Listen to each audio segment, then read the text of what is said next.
José Luis Cruz, nuestro especialista en temas internacionales, está con nosotros esta mañana. ¿Cómo estás, José Luis? Buenos días. Buenos días, Liliana, muy bien, muchas gracias. Enrique, ¿Qué haces aquí? Deberías estar allá. ¿Verdad? Ahí en la negociación. Claro. Pues ahí de mediador. Así es.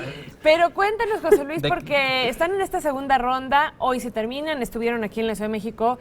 ¿Y qué ha pasado? ¿Qué avances hay? ¿Cómo está todo? Así es, pues justamente hoy termina esta segunda ronda de negociaciones del Tratado de Libre Comercio. En la tarde va a haber una conferencia conjunta de los ministros que están llevando estas negociaciones. Por la parte de México va a estar Ildefonso Guajardo, secretario de Economía, Chrystia Freeland de Canadá y también Robert Lighthizer, que es el representante de Estados Unidos en esta negociación. Bueno, los que están encabezando las negociaciones.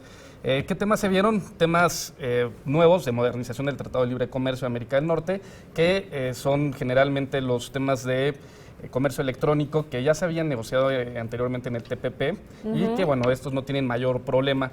Pero también hay otros temas muy interesantes que, pues bueno, eran los que más controversia están generando para estas nuevas negociaciones, que es el capítulo 19, que es justamente el tema de resolución de controversias, y también el tema de los automóviles. Es una industria que México pues ha destacado en esto en los últimos años. Es una industria muy competitiva en nuestro país y que ha generado, pues, para Donald Trump muchos argumentos en contra del Tratado de Libre Comercio por este éxito que ha tenido.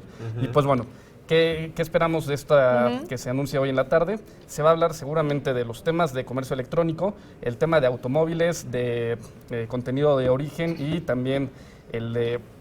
Bueno, estos dos en particular, automóviles y contenido de origen, se van a dar a conocer hasta la siguiente ronda que va a ser en Canadá, el 23 de septiembre, en Ottawa. Y pues bueno, ahorita vamos a ver estos avances y pues bueno, vamos a esperar que siga. ¿Y por qué se ha despertado cierto temor en nuestro país con respecto a esta negociación? Bueno, tiene que ver justamente con el tema económico de lo que quiere Donald Trump y lo que están dispuestos a negociar tanto Canadá como México.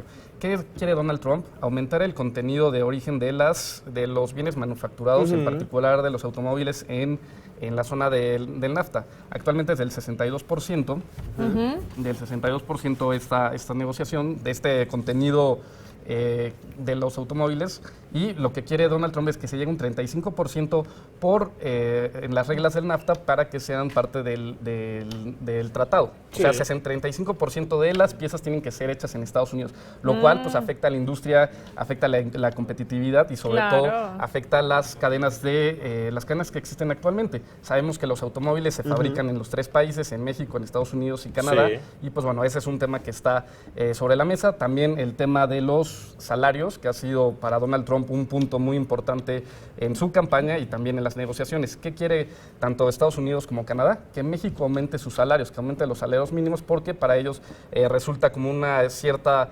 competencia desleal por las diferencias salariales. Sabemos que en Estados Unidos y Canadá los salarios son mucho más altos y en México pues van muy bajos. Que esto afecta obviamente a los migrantes, ¿no? Bueno, directamente. Directamente y también en México a los trabajadores. Es un tema de competitividad que tiene sus beneficios y también tiene algunas cosas negativas para la industria automotriz, pero pues bueno, son temas que están en esta negociación en un momento pues bueno, bastante tenso también, con nuevas declaraciones de Donald Trump hoy por la mañana del tema de DACA, que bueno, pues es otro de los temas que se están viendo que tiene que ver con migración. Es correcto. Hablando de migración precisamente, José Luis, ¿qué sucede con aquellos soñadores, los conocemos como Dreamers, que están ahora allá?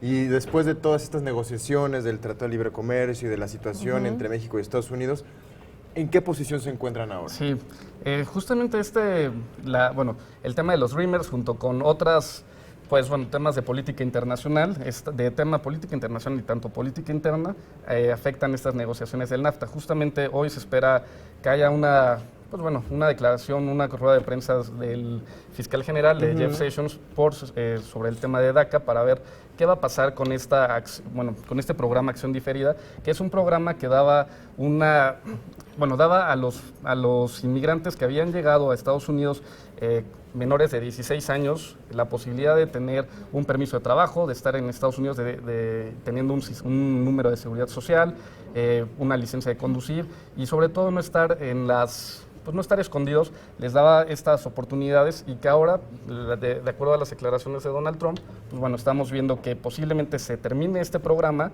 y que a partir de mañana ya no se reciban nuevas solicitudes de esto. ¿Qué pasa para los migrantes mexicanos? Quienes ya son parte de este programa van a continuar manteniendo estos beneficios, estos derechos. Los que sacaron este permiso, digamos, ayer, ellos todavía van a poder tenerlo. Los que están haciendo este trámite también van a poder enviar su solicitud hasta el 5 de octubre para, tanto renovaciones por 2 años más, que es un programa que lo tienes que estar renovando cada 2 años, van a seguir manteniendo estos beneficios. Lo importante aquí es de que se termine este programa y entonces ahora el Congreso va a tener que tomar cartas en el asunto. Hay que tener en cuenta que esta era una acción ejecutiva, una orden ejecutiva de Barack Obama en 2012.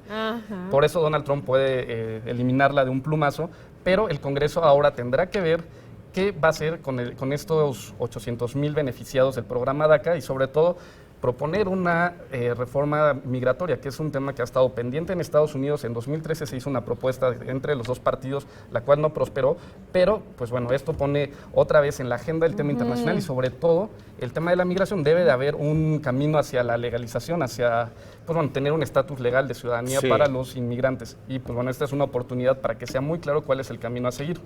Y ahora, las personas que quieran mandar su solicitud, como bien tú lo decías, los Dreamers, el gobierno americano sí está, por ejemplo, aceptando este tipo de solicitudes y está dando estos permisos, o también ya se están haciendo un poco de la vista gorda. Pues habían seguido todos los trámites tal cual como habían estado durante la administración de Obama. Hay requisitos que tienes que cumplir para poder ser beneficiario de estos derechos, que es no tener antecedentes penales, estar estudiando, tener algún grado académico. ¿De qué edad lo podían sacar? Los menores de 16 años. Menores de 16. Menores de 16 años y también los que tenían hasta 31 años que hayan llegado antes del 2007. Beneficiaba a quienes estaban por llegar, a los que acaban de llegar y a quienes habían llegado como niños a Estados Unidos de forma forma indocumentada. Con las familias, ¿no? Exactamente. Acompañados. Exactamente, y justamente con esto se les daba la oportunidad de estar estudiando, de tener un trabajo y de no estar en las tinieblas legales de Estados Unidos. Ahora que esperamos, justamente en la tarde va a haber una protesta afuera de la Casa Blanca de grupos pro-migrantes. También los senadores y congresistas demócratas están oponiéndose a esta medida. Y importante señalar que lo que se ha filtrado es que el gobierno de Estados Unidos no tiene planteado ir a perseguir o deportar a estos Dreamers o las personas que queden fuera de este programa. No lo tienen contemplado en este momento. Pero entonces quedarían ahí como en el limbo también, ¿no? Así es, exactamente, que eso es algo también muy malo para estos Dreamers porque vives en una incertidumbre sobre tu estatus legal y sobre todo viendo hacia futuro cuál es el proyecto de tu vida. Lo que está provocando es que no te puedas asentar como exactamente, tal, ¿no? Que no puedas seguir, futureando, ¿no? Sí, y ¿qué va a hacer con tu vida? Y quienes pierden que dejen de ser parte de DACA van a perder sus trabajos, van a perder la oportunidad de seguir en la escuela. Exactamente, porque se te revocan estos permisos. Pues sigamos muy pendientes de todo lo que acontece aquí en nuestro país en esta segunda reunión y también en lo que, va a terminar, por concluir, ¿no? Después de esta negociación. Así es. Y ya nos quedan todavía 9 meses más de negociaciones, la tercera ronda el 23 de agosto en Ottawa, Canadá, y vamos a seguir viendo cómo se desarrolla esta negociación. Muy bien. Gracias, José Luis, por ponernos al tanto.